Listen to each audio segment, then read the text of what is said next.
नून league की कौमी assembly की 3 नशिस्तों पर कामयाबी खतरे में पड़ गई है, क्योंकि इस्लामाबाद हाई कोर्ट के जज जस्टिस तारिक महमूद जहांगीरी की सरबराही में इलेक्शन ट्रिब्यूनल इस्लामाबाद से कौमी असेंबली की तीनों नशिस्तों पर फॉर्म 47 के तहत कामयाब होने वाले उम्मीदवारों के खिलाफ दरख्वास्तों पर समाअत कर रहा है। ट्रिब्यूनल मुसलसल नून लीग से फॉर्म 45 मांग रहा है, मगर नून लीग के अरकान ट्रिब्यूनल के सामने पेश नहीं हो रहे हैं।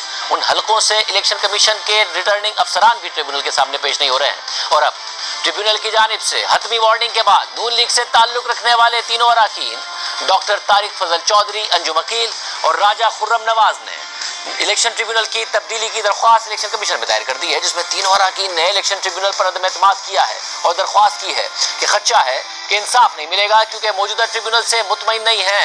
मुअज़्ज़िज़ ट्रिब्यूनल इस मामले में गैर जरूरी जल्दबाजी का मुजाहरा कर रहा है और ट्रिब्यूनल के मज़कूरा अमल में तासुब है। ट्रिब्यूनल गैर जानिबदारी से काम नहीं कर रहा।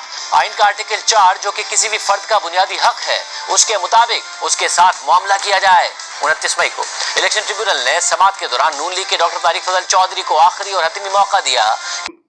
अगर आदमी समझता है कि उसने गलत काम किया है, उससे गलती हो गई है, तो बेहतर है कि कोई भी ग्राउंड क्रिएट करके वो मुस्तफ़ी हो जाए और कह दे कि मैं इस कंट्रोवर्सी में नहीं पढ़ना चाहता, मैं दोबारा से ये इलेक्शन लड़ूंगा। तो ये बात भी समझ में आती है।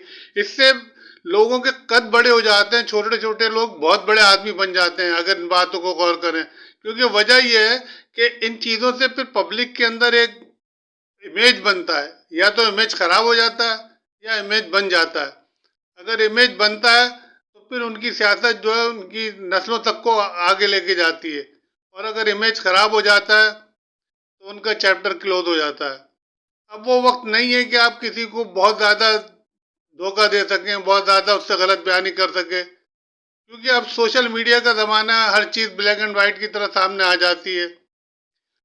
हम कुछ भी तरीके से, किसी भी तरीके से दूसरों को धोखा देने की कोशिश करें तो अल्टीमेटली कहीं ना कहीं पकड़ा जाना उसने, और पकड़ में आ ही जाता बंदा। ये बात समझते इसलिए बालातर है कि फॉर्म 45 का पहली दफ़ा हमने सुना है कि फॉर्म 47 भी आ रहे हैं, फॉर्म 48 भी आ रहे हैं, फॉर्म 49 आ रहे हैं।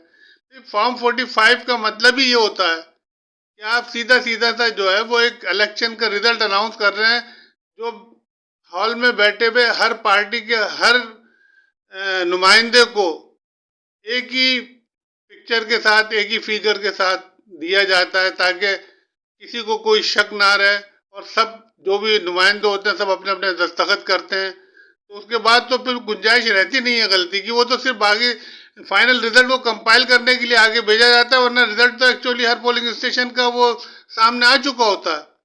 अगर आज भी हमने इन चीज़ों को गौर ना किया, इन चीज़ों को ठीक करने की कोशिश ना की, तो ये समझ लें कि वैसे ही अवाम बहुत ज़्यादा इन चीज़ों से नाराज़ हो रही है। बिल्कुल ही उनका एतमाद ना उठ जाए इन सियासतदानों से, और ऐसा वक्त ना आ जाए कि लोग उनकी शक्ल भी देखना पसंद ना करें। अल्लाह ताला हम सबको सही बात समझने की और सही फैसला करने की तौफीक अता फरमाए। पाकिस्तान जिंदाबाद।